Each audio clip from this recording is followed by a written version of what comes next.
mi ak université Assane Seck bu Ziguinchor tàngoon lool tey ci suba li ko waral mooy ay jàppante diggante GMI ak ñii di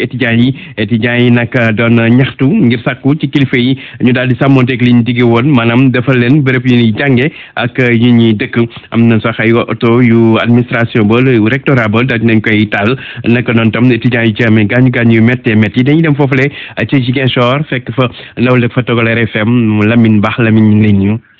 maa ngi lay fay El Hadj Ndiogou Diène. mbir yi ba am na dal fi mu toll nii wala. mën nañ ne ma ngay wéy de El Hadj ba léegi diggante étudiants yi ak policiers yi daanaka mbir maa ngi tàng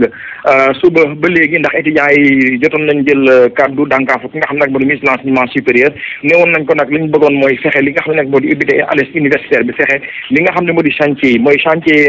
pavillon Milly bi maanaam chantier yi nga xam ne ñoo nekk ci campus social bi ak yi nekk ci campus pédagogique bi ñu fexe lijjanti ko mu pare ngir ñu mën faa tàmbali dëkk ak jàng waaye daf mel ni diggé boobu nga xam ne ministre de l'enseignement supérieur di Abdourahmane Diouf bi mu ñëwee Ziguinchor defoon ko jotu koo respecté solo buñ sukkandikoo ci xibaar bi nga xam ne étudiants yëgal nañu ko ba tax na ñu wane seen mer te ci suba jóg nag baare li nga xam nag moo di yoon yëpp di dugg ci biir université bi fàtt ko policiers nag buñ ñëwee bëgg dindi loolu tax ñu jàppante policiers di sànni ay grenade lacrymogène étudiants yi defee ko li nga xam nag moo di ay xeer ba tax na li nga xam ne seet nañ ko mooy étudiants bi ñu meree dañoo indi ñetti oto teg leen daal leen ba ñu jeex tàkk li nga xam nag moo di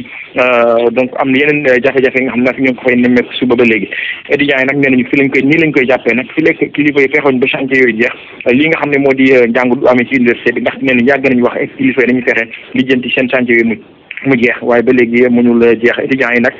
am na ñi nga xam ne jëlee nañ ci ay gaañu gis nañ fa ñi nga xam ne ay grenade lacrymogène dan nañ leen ban daan ci suuf seen i morom ñoo wër leen nag dañ jéem a kii lijjanti pour ñu jóg waaye nag am na ay gaañu yi nga xam ne merci nga xam ne am nañ ko ci élage université Assane Seck tey suba nag mu ngi noonu la demee mbir mi metti na loolu GMI yaa ngi fa nag fees fa del ci jàmbar rek étudiants yi ba léegi lu weesu étudiants yi ci amee gaañu ndax amu ñu ci jàpp ci étudiants yi yëguñu loolu élage pour l'instant amaguñu li nga xam ne moo di xibaar yi tukkee ci police bi pour xam ndax am na ñuy jàpp am déet waaye li mën ci am daal mooy am naa du ci ñàkk dinañ ci am yeneen xibaar yi nañ ci ñëwaat incha allah. jërëjëf Lamine Ba en direct foofu ca université bu Ziguinchor ay jàppante yu métti am fa tey ji ci suba des